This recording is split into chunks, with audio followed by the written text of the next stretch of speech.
नमस्कार दोस्तों। जो हम आपके लिए प्रैक्टिस सेट चला रहे थे बीएसपीसीएल टीजी 3 के लिए, प्रैक्टिस सेट नंबर 15 है। इसके पहले प्रीवियस ईयर का क्वेश्चन हम सोल्यूशन कर दिए हैं। अब हम पढ़ा रहे हैं आईटीआई इंस्ट्रक्टर का जो क्वेश्चन हुआ है, अभी हाल ही में इसका एग्जाम हुआ था 2023 में, जो कि बीएसपीसीएल ही इसका एग्जाम कराता है। तो क्वेश्चन यहां से आने का बहुत ज्यादा चांस है। इंस्ट्रक्टर क्या होते हैं? जो आईटीआई टीचर बनते हैं। तो जो क्वेश्चन का सिलेबस है या लेवल है, सेम आईटीआई बेस पर होता है। तो आईटीआई का एग्जाम बीएसपीसीएल फिर कराएगा, तो क्वेश्चन आने का बहुत ज्यादा चांस रहेगा। इसलिए हम प्रैक्टिस सेट जो अब करा रहे हैं, क्वेश्चन जो ले रहे हैं, हम इंस्ट्रक्टर का क्वेश्चन ले रहे हैं। चलिए पहला क्वेश्चन और देखिए, और आप भी बताइएगा कितना क्वेश्चन आपने सही किया हुआ है। देखिए पहला क्वेश्चन क्या है कि निम्नलिखित में से कौन सा विकल्प मध्यम प्रतिरोध मतलब मीडियम रेजिस्टेंस का उदाहरण है। मीडियम रेजिस्टेंस का उदाहरण पूछा हुआ है। पहला है ऑप्शन कि बड़ी डीसी मशीनों के आर्मेचर और सीरीज क्षेत्र प्रतिरोध। सीरीज फील्ड बाइंडिंग हो चाहे आर्मेचर फील्ड बाइंडिंग हो, आर्मेचर का रेजिस्टेंस कितना होता है? लगभग 1 ओम, यानी लो रेजिस्टेंस है ना। अब पूछा है मीडियम रेजिस्टेंस, तो आर्मेचर सीरीज हो अथवा आर्मेचर का प्रतिरोध लो होता है, कम होता है, 1 ओम के आसपास होता है। आगे एमीटर शंट, एमीटर का प्रतिरोध कितना होता है? एमीटर का प्रतिरोध कम से कम होता है। आइडियल एमीटर का प्रतिरोध 0 तक बोला जाता है, यानी एमीटर का प्रतिरोध कम होता है। अब पूछा है मीडियम ना, शंट प्रतिरोध इसका जवाब होगा, क्योंकि शंट जो प्रतिरोध होगा लगभग में 100 ओम के आसपास होता है। 100 ओम मीडियम रेजिस्टेंस के अंतर्गत आता है। अगला ऑप्शन दिया है कि उपकरणीय केबलों का विद्युत रोधी प्रतिरोध। तो विद्युत रोधी प्रतिरोध का मतलब इंसुलेशन प्रतिरोध। इंसुलेशन प्रतिरोध का मान 1 मेगा ओम होता है, या अथवा 1 मेगा ओम से ज्यादा ही होता है। यह तो हाई रेजिस्टेंस के अंतर्गत आ जाएगा। तो हाई रेजिस्टेंस यह है, मीडियम रेजिस्टेंस यह है। शंट एमीटर कैसे बनता है? गैल्वेनोमीटर में शंट प्रतिरोध, लो रेजिस्टेंस का शंट प्रतिरोध पैरेलल में जोड़ते हैं गैल्वेनोमीटर के साथ, तो एमीटर बनता है, तो लो रेजिस्टेंस होता है। लो रेजिस्टेंस मेजर करने के लिए पूछ लेता है तो डबल कैल्विन ब्रिज मेथड, जो कि व्हीटस्टोन बैलेंस ब्रिज पर काम करता है, लो रेजिस्टेंस मेजर करता है। यहाँ मीडियम पूछा था, तो C option is right answer. शंट प्रतिरोध लगभग मीडियम प्रतिरोध का होता है, जो कि 100 ओम होता है।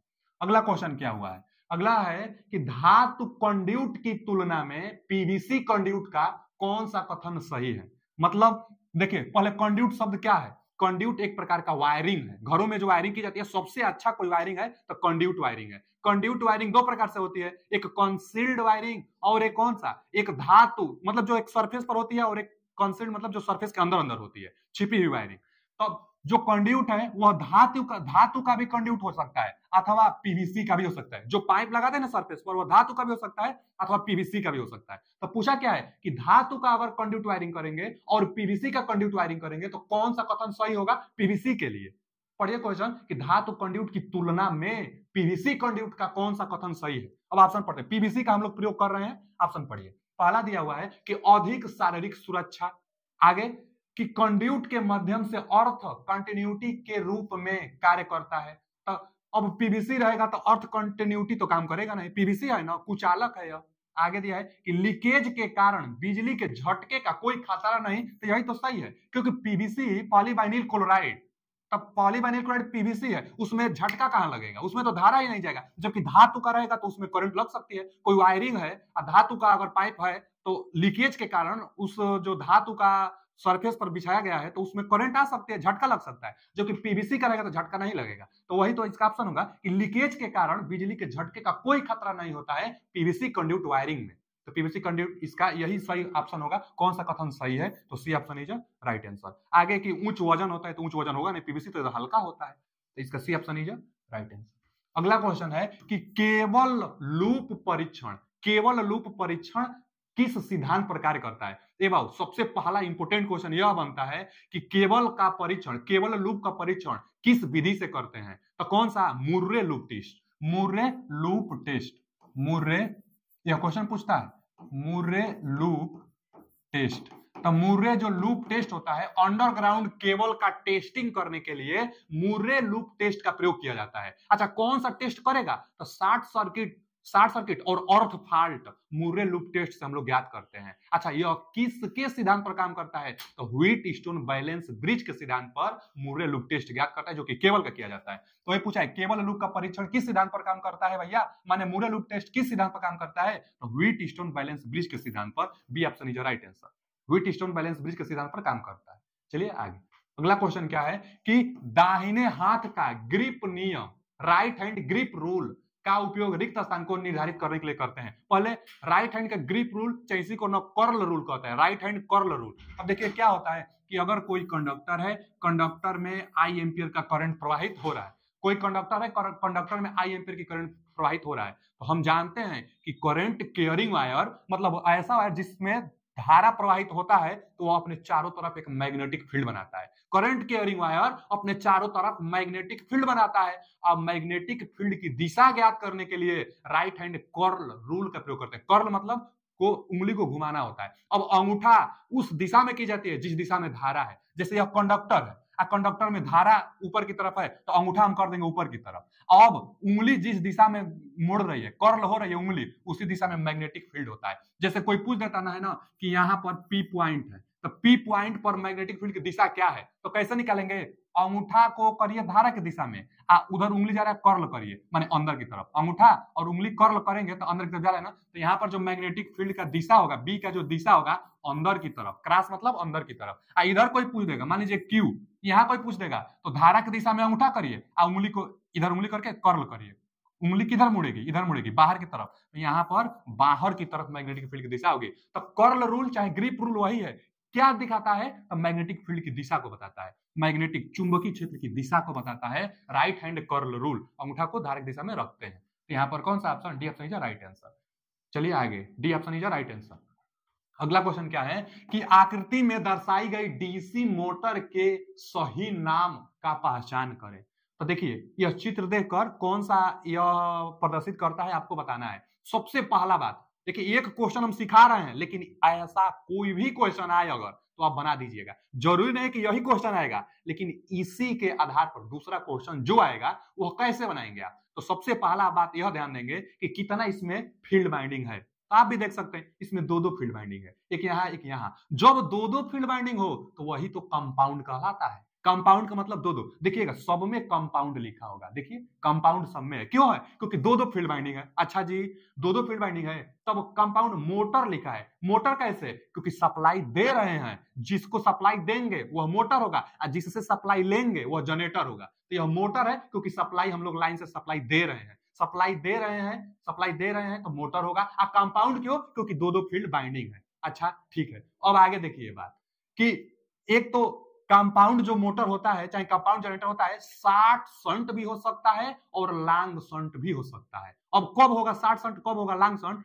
तो जब शंट बाइंडिंग किसको कहते हैं? जो पैरेलल में होता है। और आर्मेचर बाइंडिंग किसको कहते हैं? जो सीरीज में होता है। आर्मेचर के साथ सीरीज में सीरीज फील्ड बाइंडिंग, और आर्मेचर के साथ पैरेलल में जो होता है उसको शंट बाइंडिंग। तो यह शंट बाइंडिंग है और यह सीरीज बाइंडिंग है। अब देखिए, जब शंट बाइंडिंग आर्मेचर और सीरीज बाइंडिंग के साथ पैरेलल में हो तो यह लॉन्ग शंट कंपाउंड मोटर कहलाएगा।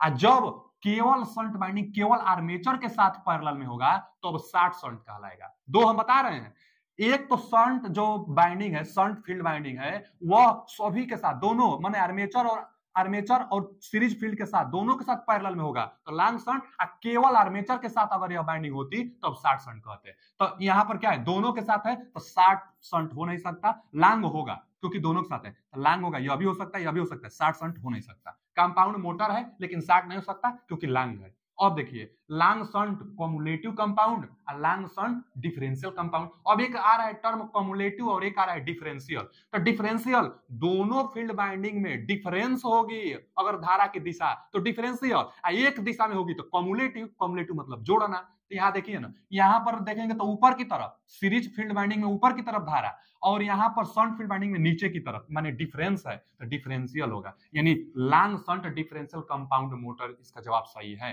कंपाउंड क्योंकि दो है, लॉन्ग क्योंकि सभी के साथ है, और डिफरेंशियल क्योंकि डिफरेंस है दोनों में। इसका C option is right answer. चलिए आगे, कोई भी क्वेश्चन बनेगा आप एकदम आप बना लीजिएगा।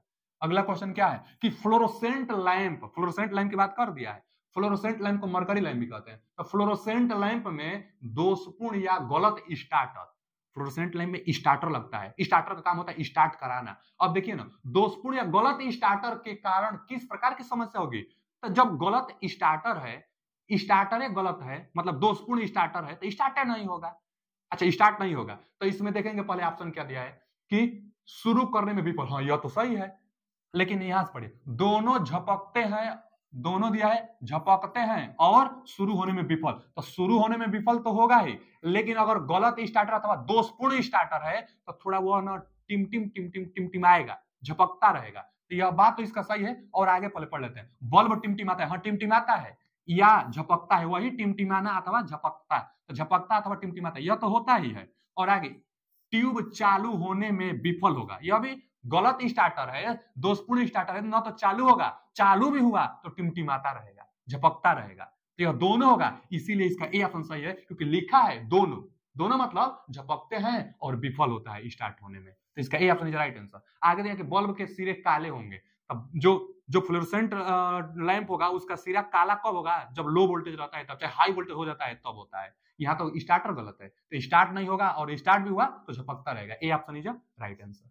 चलिए आगे अगला क्वेश्चन क्या है कि विद्युत ड्राइव के नाम से पता चलना चाहिए कि मोटर की गति को कंट्रोल करना। तो विद्युत ड्राइव के चयन के लिए निम्नलिखित में से कौन सा कारक गलत है? कौन सा कारक गलत है ड्राइव के लिए? अच्छा जी, पहला विश्वसनीयता। अरे ये तो होना चाहिए, ड्राइव कर रहे हैं, मोटर की गति कंट्रोल कर रहे हैं, तो विश्वसनीयता तो होना ही चाहिए, ये तो सही है। स्थान और भार प्रतिबंध, स्थान और भार लोड एक नियत होना चाहिए, तभी तो गति कंट्रोल करेंगे। आगे मोटर का रंग कारक गलत है, तो यही मोटर का रंग देखकर ड्राइव हम लोग नहीं करते हैं। मोटर की गति को कंट्रोल मोटर का रंग देखकर हम लोग थोड़े करेंगे। तो यही इसका सही हो जाएगा, क्योंकि कौन सा कारक गलत है? तो मोटर का रंग जो होगा यही कारक गलत है। बाकी दिया है कि क्षणिक प्रचालन आवश्यकता। तो क्षणिक प्रचालन आवश्यकता मतलब जब हम चाहें तब कंट्रोल कर लेते, ये होना ही चाहिए। तो मोटर का रंग कोई क्वालिटी नहीं देखा जाता है विद्युत ड्राइव के लिए। इसका C option is right answer. अगला क्वेश्चन क्या है? अगला क्वेश्चन है कि निम्नलिखित में से किस पावर प्लांट की परिचालन लागत बहुत अधिक होती है? मतलब ऑपरेटिंग खर्चा, स्टार्टिंग खर्चा किसका सबसे ज्यादा होगा? तो थर्मल पावर प्लांट का होता है। थर्मल पावर प्लांट में क्या होता है? कोयला लाना पड़ता है, कोयला का दहन करना पड़ता है, उसके बाद बिजली बनाई जाती है। तो कोयला के कारण कोयला खरीदना पड़ता है, इसलिए जो रनिंग कास्ट होगा सबसे ज्यादा किसका होगा बच्चा? Running cost thermal power plant. वही पूछा है परिचालन लागत, परिचालन मतलब जो चल रही है उसका लागत। तो परिचालन लागत बहुत अधिक होता है, तो बहुत अधिक thermal power plant. C option is right answer. Thermal power plant का परिचालन लागत ज्यादा होता है। सबसे कम किसका होता है? Hydro electric power plant. क्यों? क्योंकि हाइड्रो इलेक्ट्रिक पावर प्लांट में कुछ ईंधन खरीदना नहीं है, जल तो पर्याप्त मात्रा में है, जल से अपने हम लोग बिजली बना लेते हैं। तो सबसे कम खर्चा माने निग्लेजिबल, शून्य के बराबर खर्चा हाइड्रो इलेक्ट्रिक पावर प्लांट में, और सबसे ज्यादा थर्मल पावर प्लांट में। अच्छा, इफिशियंसी सबसे ज्यादा किस पावर प्लांट का होता है? तो हाइड्रो इलेक्ट्रिक पावर प्लांट, जो वाटर लिखा है जल, हाइड्रो इलेक्ट्रिक पावर प्लांट की इफिशियंसी कितना? 85 से 90% तक होता है। तो 85 से 90% तक होता है इसका इफिशियंसी। अच्छा जी, किस पावर प्लांट को बनाने में खर्चा ज्यादा लगता है? तो सबसे ज्यादा खर्चा पूछेगा तो न्यूक्लियर पावर प्लांट, लेकिन हाइड्रोइलेक्ट्रिक पावर प्लांट में भी लगता ज्यादा ही है। तो अब कौन सा ऑप्शन दिया? दोनों दिया है तो न्यूक्लियर लगाइएगा, न्यूक्लियर पावर प्लांट नहीं दिया है तब हाइड्रोइलेक्ट्रिक पावर प्लांट, क्योंकि जो डैम बनाना होता है उसमें खर्चा ज्यादा लगता है। तो किसका खर्चा सबसे ज्यादा लगेगा? तो न्यूक्लियर पावर प्लांट, क्योंकि बहुत नाभिकीय विखंडन होता है इसमें, तो जो रिएक्टर होता है उसको बनाने में खर्चा ज्यादा लग जाता है। आज कितना इफिशियंसी होता है? तो न्यूक्लियर पावर प्लांट और थर्मल पावर प्लांट तो लगभग ना इनके 40 और 35% के आसपास, 35% और 40% के आसपास। अब ऑप्शन में इसी के आसपास देगा, ये नहीं कि 40 से दे देगा, इसका 35 भी दे सकता है, इसका 40 भी दे सकता है, लेकिन कोई एक ही रहेगा ऑप्शन में जो कि नजदीक में हो। आप देख लीजिएगा कम होता है, सबसे ज्यादा हाइड्रोइलेक्ट्रिक पावर प्लांट का होता है। तो यहाँ पर C option is right answer, C option इसका सही जवाब है। आगे क्या है कि 240 वोल्ट के फेज वोल्टता वाले 3 फेज संतुलित डेल्टा कनेक्टेड सिस्टम के लिए लाइन वोल्टता कितनी होगी? लाइन वोल्टेज पूछा है बाबू, दिया क्या है? Phase voltage. आप क्या आप सोच रहे होंगे, सोचेंगे लाइन वोल्टेज पूछा है, तब फेज वोल्टेज जितना होता है उसका कौड़ी 3 गुना करने पर लाइन वोल्टेज मिल जाता है। यानी यहाँ दिया है 240 फेज वोल्टेज, तो कौड़ी 3 गुना कर देंगे 240 का कौड़ी 3 गुना आप कर दिए होंगे, कौड़ी 3 गुना 240। तो इसका ऑप्शन ये लगाएंगे, जबकि ऑप्शन गलत है, यह गलत है। लाइन वोल्टेज फेज वोल्टेज का कौड़ी 3 गुना होता किसमें है? स्टार में होता है, क्योंकि स्टार में धारा बराबर होता है। जो लाइन वोल्टेज होगी फेज वोल्टेज के कौड़ी 3 गुना होगी, तो ये स्टार में। अब सवाल किसमें पूछा है? सवाल पूछा है डेल्टा में। तो डेल्टा के लिए तो लाइन वोल्टेज फेज वोल्टेज के बराबर होता है, डेल्टा में लाइन वोल्टेज फेज वोल्टेज के बराबर होता है। यहाँ दिया है 240 फेज वोल्टेज, अब पूछा है लाइन वोल्टेज, तो इसका D option is right answer. D option, क्योंकि डेल्टा पूछा है, ध्यान देना होगा। स्टार का होता तो ये लाइन वोल्टेज फेज वोल्टेज का 3 गुना। देखिए जो स्टार होता है ना, स्टार में IL बराबर IP, माने फेज वोल्टेज लाइन वोल्टेज बराबर होगा, और यह इसके बराबर होगा। तो यह किस में होता है? तो यह जब होगा तब स्टार में होगा। और डेल्टा में क्या होता है? डेल्टा अगर कह देगा तो डेल्टा में ना लाइन वोल्टेज और फेज वोल्टेज बराबर, जबकि लाइन करंट 3 गुना होता है फेज करंट का। तो जानते रहेंगे वो डेल्टा है और स्टार है, तो यहाँ डेल्टा था, इसलिए इसका D option is right answer. अगला क्वेश्चन क्या है कि निम्नलिखित में से किस प्रकार के नेटवर्क की इंटर प्रोसेस दूरी, मतलब इंटर प्रोसेसर दूरी 1000 किमी से अधिक होता है कंप्यूटर से? कंप्यूटर का भी क्लासेस आएगा आगे।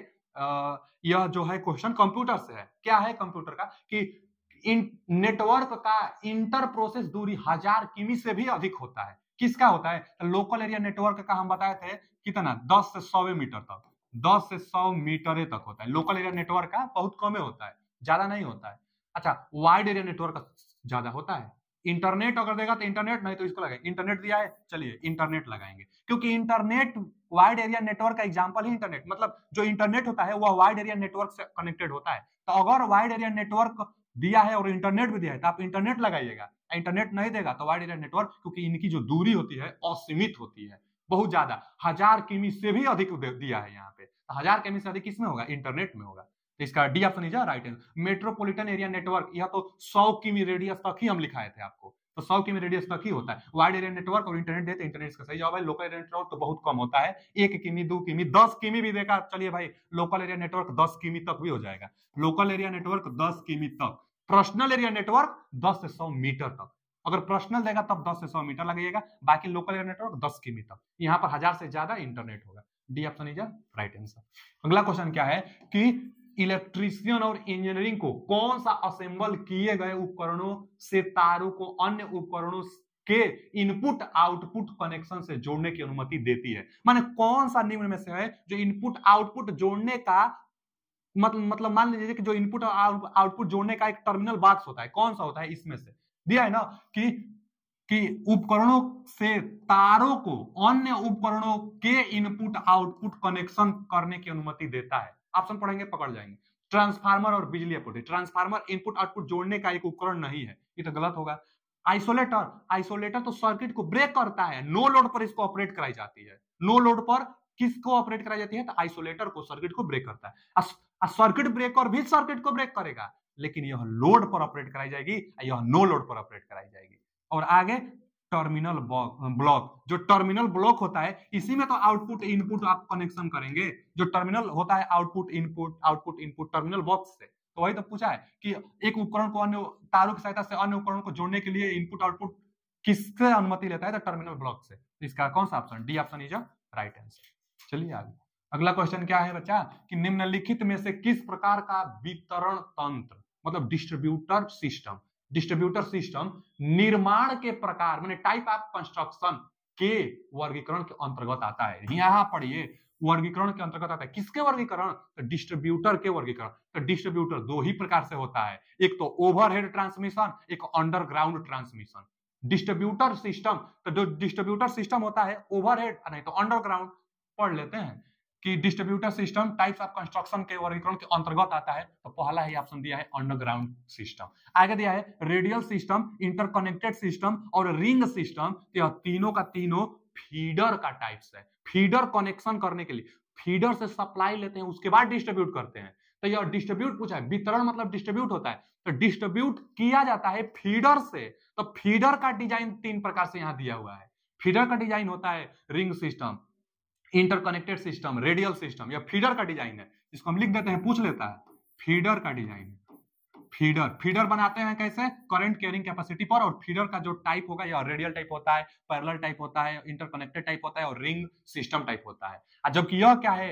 यह डिस्ट्रीब्यूटर का टाइप है। अंडरग्राउंड एक ओवरहेड होता है। इसका A option is right answer. किसके अंतर्गत आता है पूछा था, A option is right answer. अगला क्वेश्चन क्या है बच्चा? यदि विद्युत भार रिक्त स्थान से अधिक हो जाता है तो एक अलग विद्युत शक्ति सर्किट लिया जाता है। यहां पढ़िए, a separate power circuit is taken if the power load exceeds. देखिए ना, पावर लोड की बात कर रहा है। पावर लोड जब भी आ जाए, सर्किट की बात करें, पावर लोड की बात करें, तो जो पावर लोड होता है 3000 वाट से ज्यादा नहीं होना चाहिए। और कितना? तो 2 पॉइंट आप बना सकते हैं एक बोर्ड में। कोई अगर एक बोर्ड है तो एक मान लीजिए एक स्विच बना लिए हैं, और एक मान लीजिए क्या बना लीजिए, मतलब एक स्विच और एक प्लग यहाँ बनाए हैं। अच्छा, पावर के लिए ना 5 पिन भी होता है। आप हम 3 पिन बना दें, लेकिन 5 पिन होता है, ये भी, इसको भी आप देखिएगा, ठीक है ना। यहाँ पर तो माने हमारा यह कहना है कि 2 पॉइंट बस बना सकते हैं आप। 2 पॉइंट कितना वाट दे सकते हैं? तो 3000 वाट दे सकते हैं पावर के लिए। जैसे हीटर चलाना हो, एसी चलाना हो, रेफ्रिजरेटर चलाना हो, जहां पावर ज्यादा लगता हो, तो उसके लिए 3000 वाट और 2 पॉइंट एक बोर्ड के लिए बना सकते हैं। अब वही पूछा है, देखिए, पावर लोड। तो पावर लोड किससे अधिक, एक्सेल मतलब किससे अधिक नहीं होना चाहिए, पूछा है। यदि विद्युत भार, अब यहां भर कर देखिए, 3000 वाट से अधिक हो जाता है तो एक अलग विद्युत शक्ति सर्किट लिया जाता है। वही हम बता रहे हैं ना कि 3000 वाट तक हो सकता है, उससे ज्यादा हुआ एक अलग फिर से आप सर्किट बनाएंगे। तो यहाँ कौन सा ऑप्शन? 3000 वाट से ऊपर। 3000 वाट से ऊपर हो जाएगा तो एक अलग से सर्किट आप बनाएंगे, क्योंकि जो पावर लोड होता है, पावर लोड वह 3000 वाट और 2 पॉइंट मैक्सिमम होता है। अच्छा, पावर लोड है, एक और लोड आता है जिसमें कम हल्का लोड होता है। कौन कौन? तो लाइट और फैन जैसे छोटे छोटे जो उपकरण होते हैं, तो उनका नाम क्या होता है? Light fan circuit. Light fan circuit, यही कहा भी जाता है, लाइट फैन सर्किट। जो लाइट फैन सर्किट होता है, इसका मैक्सिमम वाट 800 वाट और 10 पॉइंट पूछता है क्वेश्चन। तो 10 पॉइंट आप बना सकते हैं एक बोर्ड में, 10 पॉइंट बना सकते हैं, और मैक्सिमम जो लोड देंगे 800 वाट देंगे। अगर 800 वाट से ज्यादा लोड हो रही है तो एक अलग से फिर से सर्किट बनाइए और एक अलग से बोर्ड बनाइए। उस बोर्ड, अलग से बोर्ड बनाएंगे, जितना आप जोड़ते जाएंगे। तो एक बोर्ड में 800 वाट, 10 पॉइंट लाइट फैन सर्किट, और पावर सर्किट के लिए 2 पॉइंट आप बना सकते हैं, 3000 वाट दे सकते हैं। तो इसका ये ऑप्शन इज राइट आंसर। अगला क्वेश्चन क्या है कि निम्नलिखित में से किस इंसुलेशन वर्ग के पदार्थ का अधिकतम अनुमेय तापमान 180 अंश से ऊपर होता है? 180 अंश से ज्यादा है, 180 अंश से ऊपर है। इंसुलेशन का टाइप पूछा है, इंसुलेशन का क्लास याद कर लीजिए ना, हर एग्जाम में एक पूछ लेता है। क्या करेंगे? तो Y A E B F H C, बस यही तो है, याद कर लीजिए, Y A E B F H सी।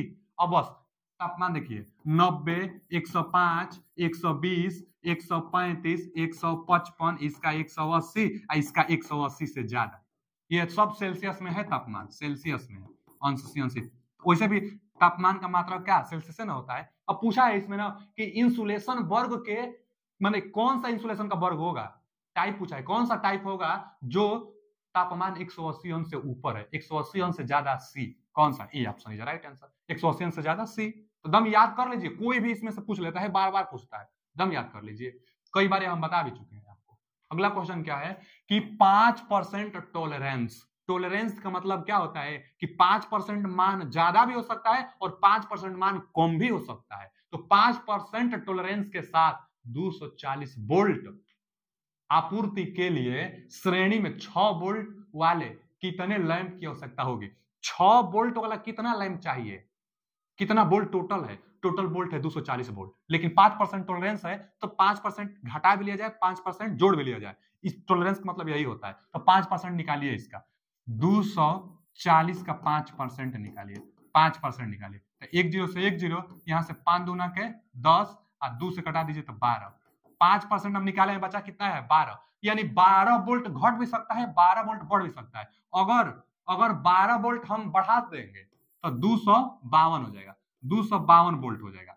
अगर 12 वोल्ट घटा देंगे तो 12, 10 घटाएंगे, 10 घटाएंगे तो 30 और 2 और घटाएंगे तो 28, यानी 228 वोल्ट आ जाएगा। टॉलरेंस का मतलब यही ना, 5% टॉलरेंस का मतलब 12% घट भी सकता है, बढ़ सकता है। तो घटा भी दिए, बढ़ा भी दिए। और बोला है 6 वोल्ट वाले कितना लैंप की आवश्यकता होगी? तो 6 से भाग देंगे ना, एक लैंप 6 वोल्ट का है, तो टोटल इतना वोल्ट में कितना लैंप लगेगा? भाग दीजिए। तो 6 से भाग देंगे तो कितना आएगा? 6 चौका 24, 6 चौका 24, कितना बचा? एक, देखिए ना, 6 चौका 24, एक बचा, यानी 12, 6 दूना के 12, 42 लैंप। इसमें ऑप्शन दिया है कि नहीं? 42 दिया है, तो बी ऑप्शन। अच्छा, यहां निकाल कर देखा जाए, यहाँ 6 से भाग दीजिए, तो 6 से देंगे तो 6 3 18 और 4 22, तो 8 छके 48 यानी 38 आ रहा है। तो 38 लैंप आ रहा है, 38 इसमें कहीं नहीं है, एक ही देगा ही।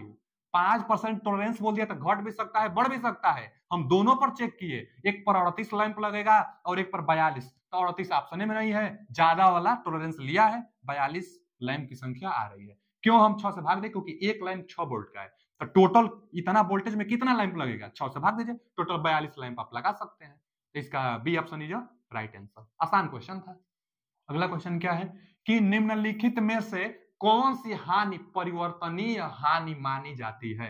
निम्नलिखित में से कौन सी हानि परिवर्तनीय हानि, परिवर्तनीय मतलब बच्चा वेरिएबल हानि मानी जाती है। तो अब देखिए, आयरन चाहे कोर लॉस फिक्स्ड लॉस होता है, कई बार हम बता चुके हैं, आयरन चाहे कोर लॉस फिक्स्ड लॉस होता है। और जो आयरन चाहे कोर लॉस होता है ना, यह दो लॉस से मिलकर बनता है, एक हिस्टेरेसिस लॉस और एक, देखिए इसमें दिया भी है ईडी करंट लॉस और एक हिस्टेरेसिस लॉस। यह हिस्टेरेसिस लॉस और ईडी करंट लॉस दोनों का योग आयरन लॉस होता है। आयरन लॉस कांस्टेंट है, मतलब यह और यह कांस्टेंट लॉस है। बच गया एक ही ऑप्शन, ब्रूस कॉन्टेक्ट लॉस। तो जो ब्रूस कॉन्टेक्ट होता है ना, यह एक लॉस है, यह वेरिएबल होता है, क्योंकि कार्बन जो ब्रूस होता है, कार्बन का ब्रूस बनाई जाती है, तो उस पर डिपेंड करता है, हल्का सा वेरिएबल होता है। लगभग इसका भी माना जाता है कि दोनों ब्रूस मिलाकर 2 वोल्ट होगा लॉसेस, लेकिन जरूर नहीं कि 2 वोल्ट होगा, थोड़ा सा ज्यादा भी हो सकता है, थोड़ा सा कम भी हो सकता है।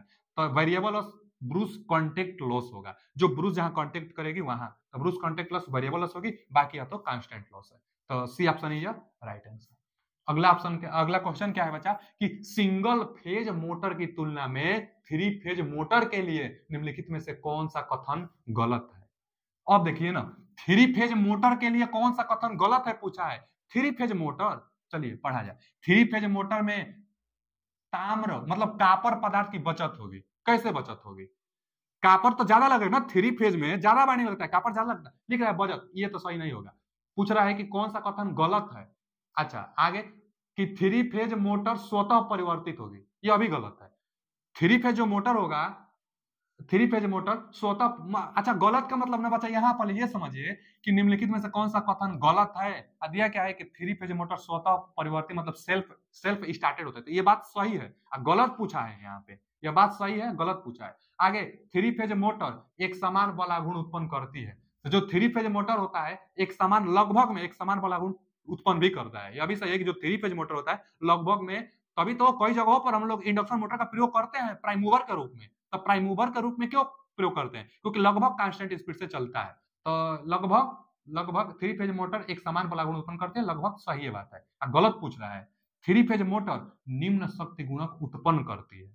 जो 3 फेज मोटर होता है इसका पावर फैक्टर ज्यादा होता है। पूछा क्या है, निम्न, लो पावर फैक्टर नहीं, 3 फेज जो मोटर होता है उसको लोड ज्यादा होती है, और लोड ज्यादा होने से पावर फैक्टर का मान ज्यादा होता है, तो ज्यादा पावर फैक्टर पर होगा। तो यही गलत है। कौन सा कथन गलत है, यह कथन गलत है। 3 फेज मोटर लो शक्ति पावर फैक्टर पर उत्पन्न करती है, तो गलत है। 3 phase motor high power factor उत्पन्न करते, ये बात सही रहता, लेकिन यहाँ लो दिया है, तो यह गलत कथन है, गलत है। पूछा था कौन सा कथन गलत है, इसका D option is right answer. यहाँ दिया कापर हानि की बचत होती है, तो कापर हानि की बचत नहीं, उसमें भी ज्यादा होता है।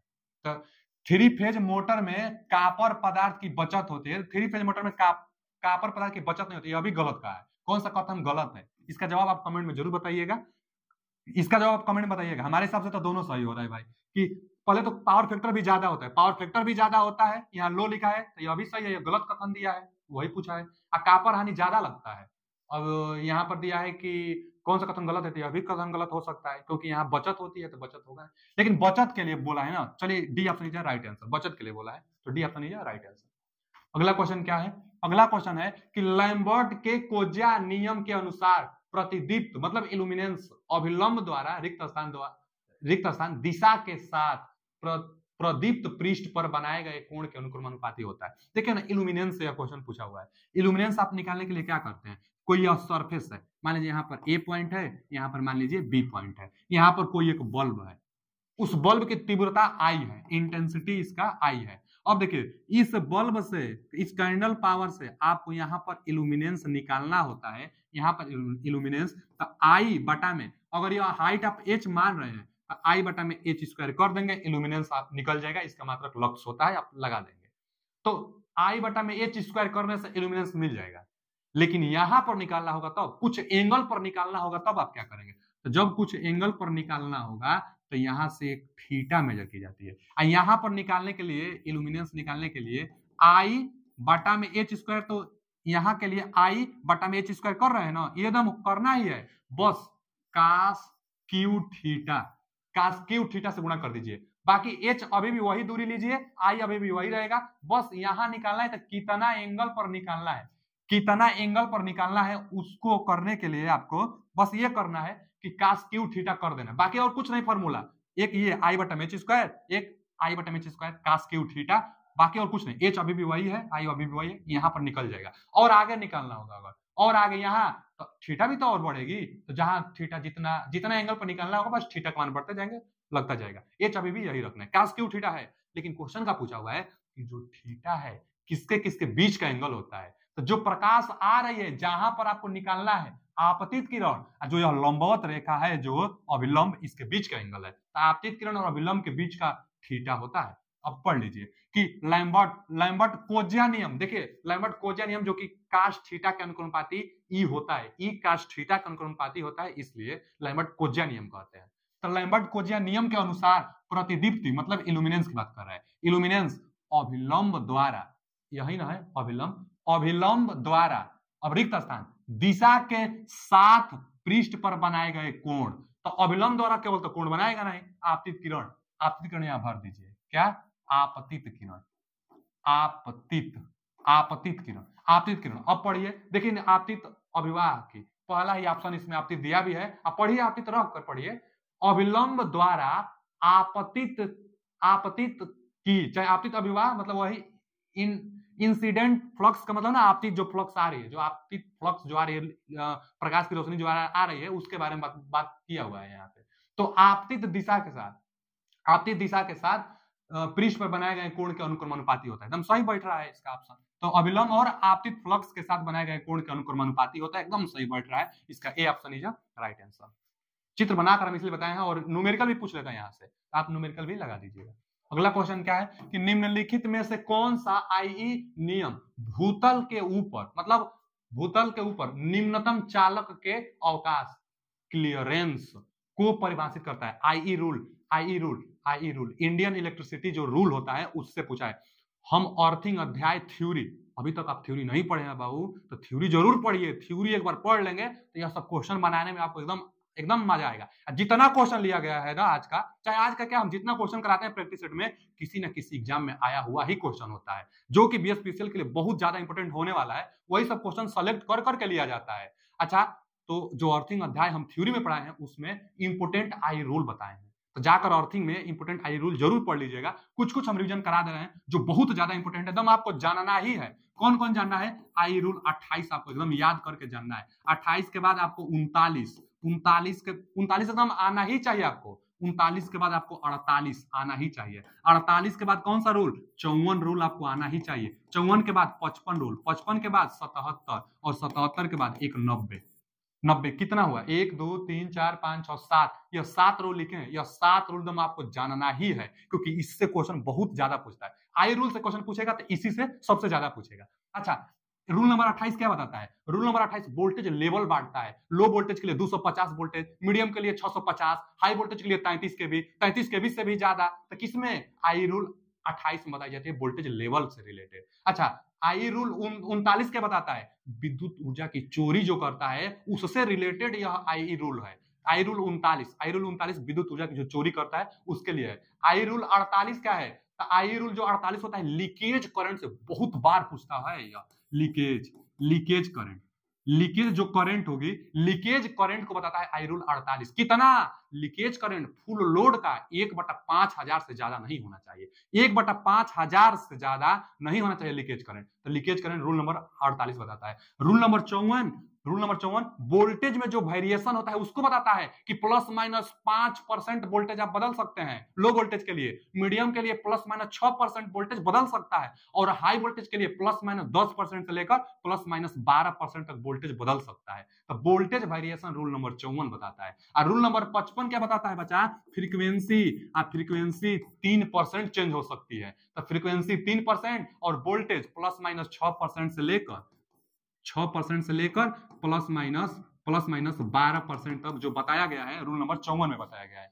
और उसके बाद रूल नंबर 77 क्या है, तो जो रूल नंबर 77 है ग्राउंड क्लियरेंस से बताया गया है। Rule number 77 ground clearance. Ground clearance क्या होता है, जो ओवरहेड ट्रांसमिशन लाइन होती है और जो धरती होता है, तो धरती से ट्रांसमिशन लाइन के बीच में कितना दूरी होना चाहिए, कितना केवी की वोल्टेज है, तो कितना धरती से ऊपर रहना चाहिए, इसी को ग्राउंड क्लियरेंस कहते हैं। तो ground clearance rule number 77। Question क्या है, क्वेश्चन भी यही है कि आई रूल भूतल मतलब ग्राउंड के निम्नतम चालक के अवकाश मतलब क्लियरेंस को परिभाषित करता है, रूल नंबर 77। हम अगर बताए ना, इसी में से सबसे ज्यादा पूछता है क्वेश्चन, बस यह याद जरूर करिए। Rule number 77 ground clearance, clearance की बात करेगा तो रूल नंबर 77 आपको बताना है। और रूल नंबर 90 क्या है, तो रूल नंबर 90 अर्थिंग, जो कि अर्थिंग में यह सारा रूल हम बताए हैं।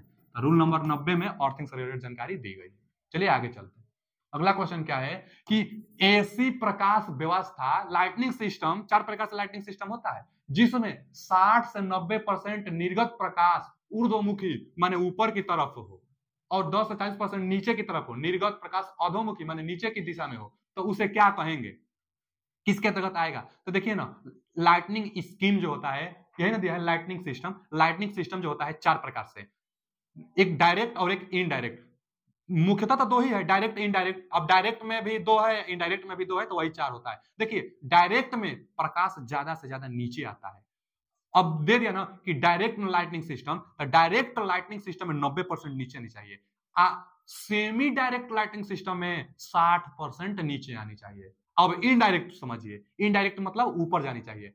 तो इनडायरेक्ट लाइटनिंग सिस्टम 90% ऊपर जानी चाहिए, सेमी इनडायरेक्ट का मतलब 60% ऊपर जानी चाहिए। अब वही है 60 से 90% ऊपर जानी चाहिए, तो सेमी इनडायरेक्ट। ऊपर जाएगी तो इनडायरेक्ट, और 60 से 90 तक जाएगी तो भैया सेमी, और 90 जाएगी तब एकदम इनडायरेक्ट होगा। यहाँ 60 से 90 तो सेमी इनडायरेक्ट। इसका कौन सा option, B option is right answer. B option is right answer, क्योंकि ऊपर जा रही है, और ऊपर जा रही है ना तो इनडायरेक्ट होगा, और सेमी इसलिए लगा क्योंकि 60%। अगर 90% ऊपर जाती तो केवल इनडायरेक्ट कहते हैं हम लोग, और डायरेक्ट में तो ज्यादा से ज्यादा नीचे आनी चाहिए।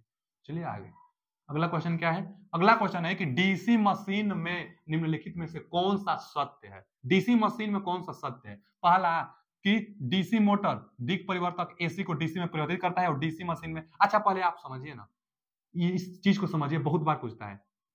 कम्यूटेटर, दिक् परिवर्तक को इंग्लिश में कम्यूटेटर कहते हैं। कम्यूटेटर किसका बना होता है, तो कम्यूटेटर हार्ड रन कॉपर का बना होता है। हार्ड रन कॉपर का दिक् परिवर्तक यानी कम्यूटेटर बना होता है। कम्यूटेटर का काम क्या है, तो देखिए जनरेटर में, जनरेटर जो जनरेटर होता है, जनरेटर डीसी जनरेटर, क्योंकि डीसी मशीन में ही कम्यूटेटर होता है, डीसी मशीन में कम्यूटेटर, इसलिए डीसी जनरेटर और एक ले लीजिए डीसी मोटर, दोनों में होता है। अब दोनों में कम्यूटेटर का काम अलग अलग है। डीसी जनरेटर का मतलब क्या आप समझते हैं, जनरेटर का मतलब जो आपको बिजली देगी, लेकिन डीसी जनरेटर तो डीसी आपको देगी। एक चीज आप जानते होंगे, रोटेटिंग पार्ट के कारण जो बिजली बनती है वो हमेशा एसी बनता है। तो जनरेटर में रोटेटिंग पार्ट से बिजली बनेगी एसी, आपको चाहिए डीसी, तो एसी को डीसी में बदलेगा जनरेटर में कम्यूटेटर। तो कम्यूटेटर एसी को डीसी में, दम याद करने के लिए हम बताएं इतना कहानी, मतलब देखिए ना, जनरेटर रोटेटिंग पार्ट से बिजली बनाती है, तो एसी बनता है रोटेटिंग से हमेशा, तो रोटेटिंग से हमेशा एसी बनेगा। आपको डीसी जनरेटर मतलब डीसी चाहिए, तो एसी को डीसी कम्यूटेटर बदलता होगा, तो कम्यूटेटर एसी से डीसी किसमें बदलता है, जनरेटर में। अच्छा डीसी मोटर में क्या होता है, तो डीसी मोटर माने हम सप्लाई देते हैं, तो डीसी मोटर मतलब डीसी सप्लाई देंगे, डीसी मोटर मतलब डीसी सप्लाई देंगे, लेकिन रोटेटिंग पार्ट को एसी चाहिए, हमेशा रोटेटिंग एसी से डील होता है। यह भी क्वेश्चन पूछता था। तो जो रोटेटिंग पार्ट होता है एसी करंट से डील होता है। अगर जनरेटर है तो एसी देगा, अगर मोटर है तो एसी लेगा। तो यहाँ डीसी मोटर है, डीसी सप्लाई दिए हैं, लेकिन रोटेटिंग पार्ट को एसी चाहिए, तो डीसी को एसी करेगा कम्यूटेटर, तो डीसी को एसी करेगा कम्यूटेटर। डीसी हम देंगे लेकिन एसी करके मोटर को देगा, तो डीसी से एसी। अब पढ़िए क्वेश्चन, डीसी मोटर, देखिए इसकी बात कर रहा है, डीसी मोटर में दिक् परिवर्तक एसी को डीसी, एसी को डीसी, गलत बोला है, या तो गलत बोल दिया है ना, एसी को डीसी नहीं भैया, ये तो डीसी जनरेटर करेगा, डीसी जनरेटर एसी को डीसी देगा हम लोगों को, ये गलत बोल दिया है। आगे यहां दिया है कि डीसी मशीन में, यहां पढ़िए ना, डीसी मशीन में एक घूर्णी क्षेत्र बाइंडिंग माने फील्ड बाइंडिंग रोटेटिंग कर रहा है, और अस्थायिक आर्मेचर। डीसी मशीन में हम बताए थे कि जो आर्मेचर कॉइल होगी वो रोटर पर होगी, और रोटर पर मतलब घूर्णी होनी चाहिए, यहाँ अस्थायिक दे रहा है, यह भी गलत हो गया, बी ऑप्शन भी गलत, ए ऑप्शन भी गलत। आगे पढ़िए, डीसी मशीन में एक अचल क्षेत्र बाइंडिंग, अचल मतलब ना रोटेटिंग नहीं, तो फील्ड बाइंडिंग रोटेटिंग नहीं होता है, ये बात तो सही है। आगे घूर्णी आर्मेचर होता है, यह भी बात सही है। ये बचा ऑल्टरनेटर, हम बताए थे कि ऑल्टरनेटर में उल्टा होता है डीसी मशीन का, डीसी मशीन में फील्ड बाइंडिंग स्टेटर पर और आर्मेचर बाइंडिंग रोटर पर। वही है यहाँ पर ऑप्शन कि रोटर मतलब घूर्णी, जो घूमता है, तो घूर्णी होता है आर्मेचर, ये बात सही है। और फील्ड बाइंडिंग, क्षेत्र बाइंडिंग अचल मतलब स्थिर होता है, ये बात एकदम सही है। वो सही पूछा था कौन सा कथन सही है, तो कथन सही है।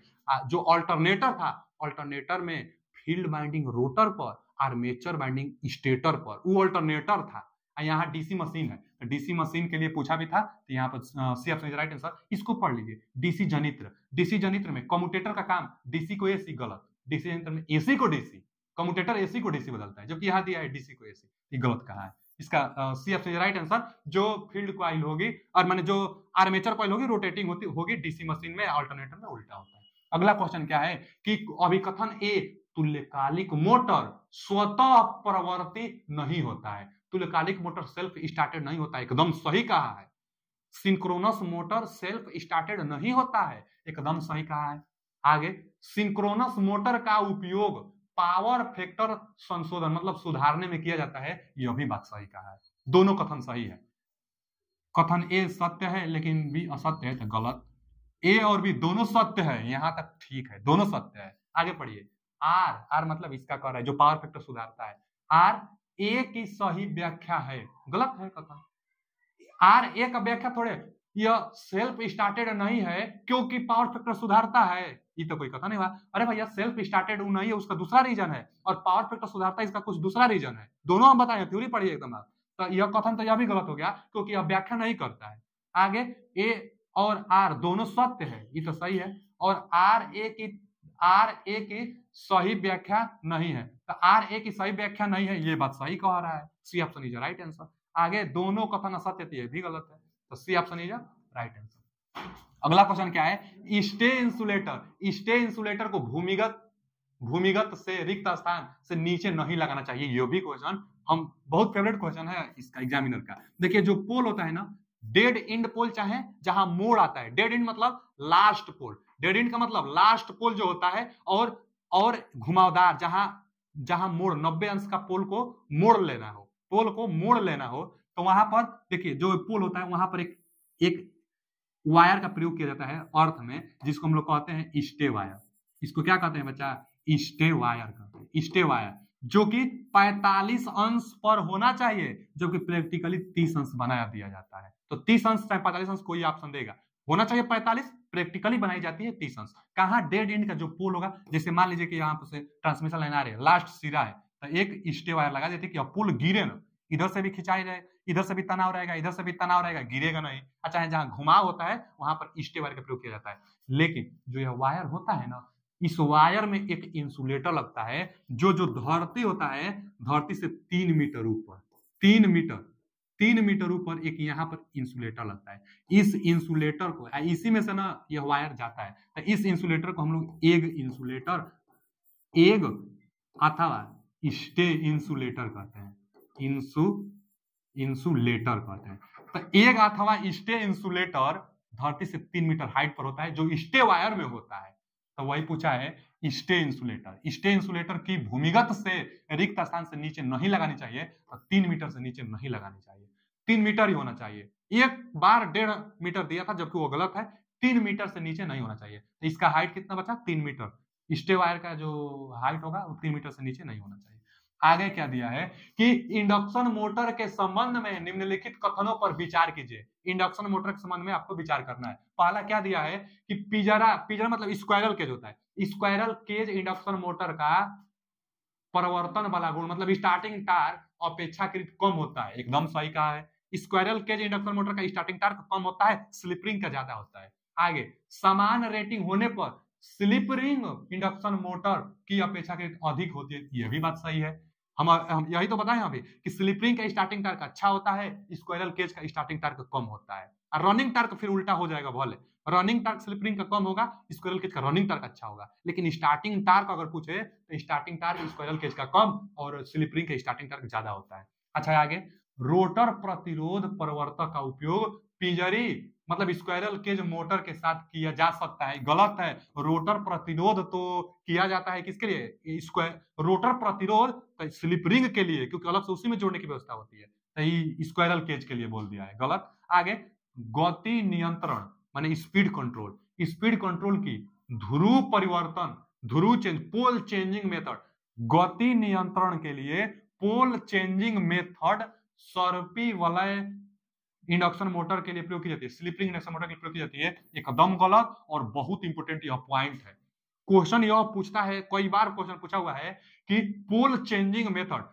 स्पीड कंट्रोल में पोल चेंजिंग मेथड किसके लिए प्रयोग करते हैं, तो स्क्वायरल केज के लिए। यहां दिया है स्लिप रिंग के लिए, तो गलत दिया है, स्लिप रिंग के लिए नहीं होता है। स्लिप रिंग के लिए तो रोटर रेजिस्टेंट होता है, कैस्केड होता है, रोटर रेजिस्टेंस मेथड होता है, वो अलग से। लेकिन यहां दिया है कि पोल चेंजिंग विधि, तो पोल चेंजिंग विधि स्लिप रिंग के लिए नहीं होता है, स्क्वायरल केज के लिए होता है, तो यह भी गलत है। यानी दोनों सही है, पहला और दूसरा, पहला और दूसरा। देखिए सी ऑप्शन में दिया है, पहला और दूसरा सही है, पहला और दूसरा बेस सही है, बाकी दोनों कथन गलत है, जानिएगा।